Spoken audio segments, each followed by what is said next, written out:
Do you love working in the garden, but just find yourself watching the weeds grow because you don't have the energy? In this video, I'll show you 7 practical tips and tricks to get stuff done in the garden, even if you're suffering from chronic fatigue or other conditions that just limit your energy. I was housebound for over a year and bedbound for a good couple of months of that. And now we're in spring 2024 and I'm feeling so much better. Now I can work in the garden again and I'm even making videos. So I hope these following tips will help you get in your garden sooner, but in the right way. Hi there, my name is Rolien and you're watching The Garden is My Coach, where I bring you along on the garden path through life. Welcome to part 3 of strategies to keep up with your garden when you can't. In the previous episodes, I talked about asking for help, which is sometimes inevitable and necessary, and getting rid of your perfectionism and your image of a perfect garden. In this episode, I wanted to talk about what you can do. Get stuff done, even if it's a little, even if it's just tiny amounts of it, but just to get yourself going and keep the hope up.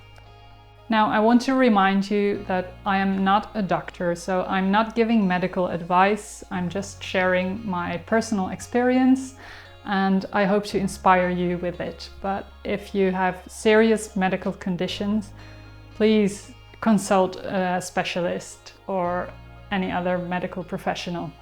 It all starts with this tip, this first one, and that is accept your circumstances and adjust your way of gardening to the state of your health. For example, getting up and down for your knees or using big tools is great exercise when you're in a recovery phase and want to build your strength. But it's a terrible idea if you're in the middle of a flare-up of chronic illness. What you see me doing in this footage would have been completely impossible a year ago.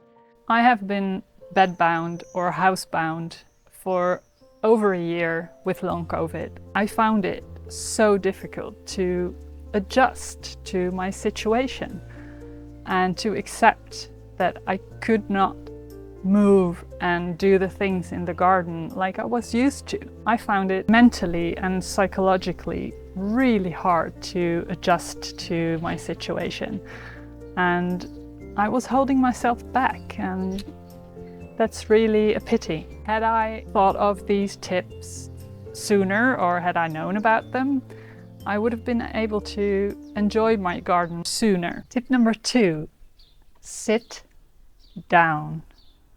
Really, no kidding. Sitting down while working in the garden saves so much energy.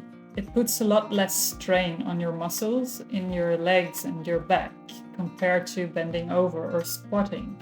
With this little handy bench, I can alternate between various sitting positions without getting too tired.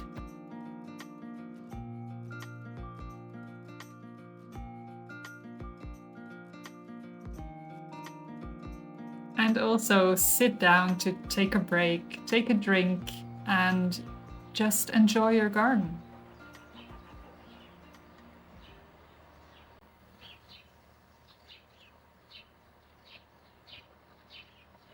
Some of these tips might sound really obvious, but you wouldn't believe how long it took me to start enjoying my garden again, even during my chronic illness. Tip number 3 is to use lightweight tools. So instead of this, use this. So for example, this fluffy box of mine needed some clipping. But when I was severely fatigued due to chronic illness, I could not even lift my wooden shears. They were just too heavy for me. So I took my pruning shears and a chair, and there you go. Let me speed this up here. You know, it really doesn't matter if it takes you longer. You'll just feel so much better about yourself when you've got the job done. Tip number 4, is to avoid full sun and excessive heat. Now, if you live in a hot climate, then maybe this is natural to you to not work during the day, during the afternoon. I live in a mild climate where it's not always hot in the summer or in spring. So sometimes we can get just surprised by the weather and think, wow, the sun is out, let's get into the garden.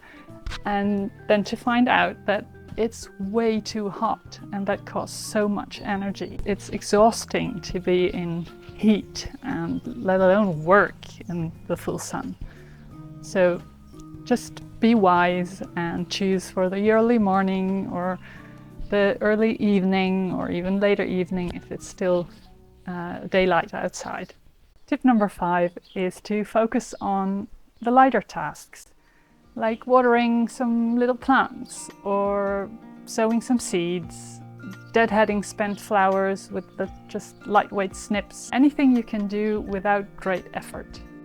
Tip number 6 is maybe a little bit difficult for you if you like your garden to be neat and tidy. If your perfectionism is very strong, I suggest you watch my previous video on ditching your perfectionism in the garden.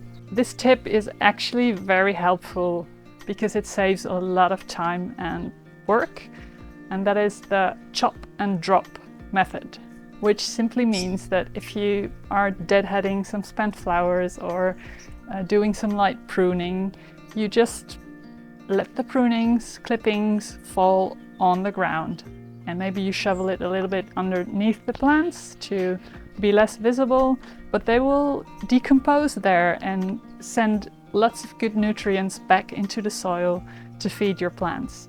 So it's a win-win. And my final tip for today: do your work in 5 or 10-minute chunks. Stop before exhaustion kicks in. This is so difficult because, you know, if you love to work in the garden, you don't want to stop once you start it. But it's also very difficult with chronic fatigue to know where your boundary is. And it's maybe almost inevitable to go too far sometimes, but please try to do the 5 or 10-minute chunks. And if that went really well, you can maybe later in the day do another chunk of 5 or 10 minutes. And make it 1 minute if that is all you can do. And remember, every minute in the garden makes you grow. Chronic fatigue and related conditions are awful and debilitating. I've been there, I know. If you're suffering right now, please know that it can pass. It can get better. You can get better. Look at me. You know, I was housebound for over a year and bedbound for a good couple of months of that. And now I can work in the garden again, and I'm even making videos.